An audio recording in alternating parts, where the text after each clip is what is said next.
Hello friend नमस्कार। देखो आज मु चिकेन तरकारी बनाऊँगी। वर्षा पाग को चिकेन खाइबार मजा अलग प्रकार। एबे देखो आलू को मु भल भाव में भाजीदेली। देखो आलू गुरा पूरा रेड रेड पड़ी आसलानी। एपट सेपट करके पूरा आलू को रेड रेड भाजीदेली। एबे गोटे पात्र बाहर करदेली। एबे तेजपत्र पकेली, पियाज पकेली। देखो पियाज को भल भाव में जाड़ सारापर मु लंका गुंड पकेबी कारण कलर टिके आसवाई। आ मु मसला बाटी अदा रसुण जीरा धनिया सुखिला लंका गुजराती लवंग डालचीनी आ गोलमरीच बस आ गोटे तेजपत्र बाटी देछि। टमाटो भी तादेह मु बाटी देइथिली गोटे।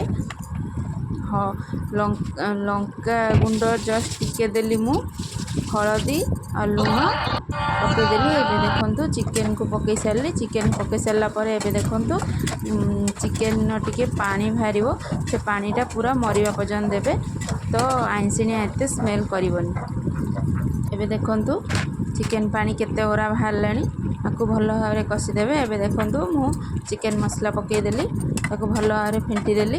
एबे देखो केते पानी बाहरला, मु बिल्कुल पानी देनी। तो एबे देखो टिके पानी मरी आसला मु आलू पकईदेली। आलू और चिकेन मसला को भल भाव में फेंटीदेली। एबे देखो पूरा पानी मरी आसलानी, किछि पानी नाई। एबे मु पानी देदेवी। मते जेतिकी झोल दरकार सेतिकी पानी देले। आपन को केते झोल दरकार आपन से अनुसार पानी देबे। देखो पानी देदेली। एबे देखो तरकारी फुटिलानी, मीडियम करदेली। आ सिझी साइला पर एबे देखो मु रुचिर जो गरम मसला ताको टिके देदेली। एबे धनिया पत्र टिके काटी देछि ताको टिके देदेवी।